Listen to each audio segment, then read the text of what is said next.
ইতিহাসের পাতা ঘাটতে গিয়ে নেইমারের ইতিহাস দেখলে আপনি আঁতকে উঠবেন। ফুটবল ইতিহাসে সেরা কামব্যাকের গল্পটি এই মহানায়কের নামেই লেখা আছে। শেষ 5 মিনিটে দুর্ধর্ষ 3 গোলে অবদান রেখে সে বুঝিয়ে দিয়েছিল ফুটবল তার পায়ের জাদু। সেদিন অবাক হয়েছিল মাঠে থাকা হাজার হাজার দর্শক, কোচ, এমনকি সতীর্থ লিওনেল মেসিও। সবাই অবাক হয়ে তাকিয়েছিলেন ব্রাজিলিয়ান এই সুপারস্টারের দিকে। কি হয়েছিল সেদিন? 5 মিনিটে নেইমার কি করেছিল? কেনই বা এই সময়টাকে বলা হয়ে থাকে ইতিহাসের সেরা কামব্যাক? চলুন বিস্তারিত দেখি। উয়েফা চ্যাম্পিয়ন্স লিগের রাউন্ড 16 কোয়ার্টার ফাইনালের লক্ষ্যে মাঠে নেমেছিল পিএসজি বনাম বার্সেলোনা। নেইমার, মেসি, সুয়ারেজের মতো ভাগা ভাগা তারকা থাকতেও প্রথম লেগে পিএসজি 4-0 ব্যবধানে হারিয়েছিল বার্সাকে। অর্থাৎ দ্বিতীয় লেগে বার্সাকে ম্যাচ জিতে করতে হবে 5টি গোল। সবাই হাল ছেড়ে দিয়েছিল। স্বাভাবিকভাবে এমন ব্যবধানে ম্যাচ জিতা সত্যিই অসম্ভব, কিন্তু সেদিন ব্রাজিলের এক নায়ক বলেছিল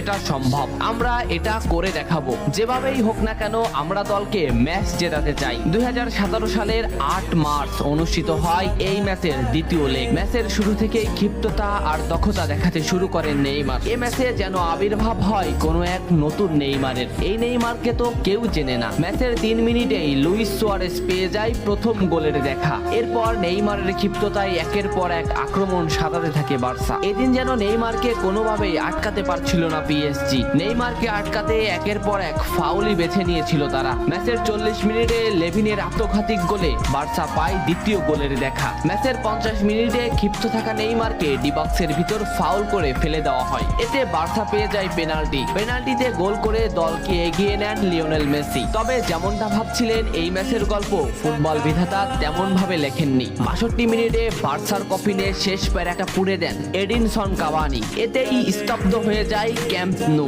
আশা ছেড়ে দেন বার্সা কোচ লুইস এনরিক। শুধু কি তাই, স্তব্ধ হয়ে যান লিওনেল মেসিও। তবে সেদিন একজন দমে যায়নি। নামটা কি কমেন্ট করে জানান। বার্সা গোল হজমের পর লিওনেল মেসি ম্যাচের সম্পূর্ণ দায়িত্ব দেন নেইমারের উপর। আবারও শুরু হলো খেলা। ডি বক্সের বাইরে নেইমারকে ফাউল করে ডি মারিয়া। এই পজিশনে 88 মিনিটে বার্সা একটা ফ্রি কিক পায়। তবে এই ফ্রি কিকের দায়িত্ব নেইমারের কাছে বুঝিয়ে দেন মেসি। শট করেন নেইমার এবং করেন অসাধারণ গোল। এই ফ্রি কিকটা বার্সার ইতিহাসের সেরা ফ্রি কিকের একটি হয়ে রয়েছে। এর 2 মিনিট পর সুয়ারেজকে আঘাত করে পেনাল্টি পায় বার্সা। পেনাল্টি নিতে আসেন নেইমার জুনিয়র। সেদিন বার্সা নেইমারের উপরই আস্থা খুঁজে পেয়েছিল। পেনাল্টিতে অসাধারণ গোল করেন নেইমার। এমন পরিস্থিতিতেও 5 গোল করে ম্যাচ সমতা এনেছে বার্সা। এর কিছু সময়ের পরে চলে আসে সেই মাহিন রক্ষণ। ম্যাচের এই মোমেন্টটা লক্ষ্য করুন। ডি বক্সের কিছুটা সামনে নেইমারের পায়ে বল। নেইমারকে আটকাতে গেল প্রতিপক্ষের একটি খেলোয়াড়, কিন্তু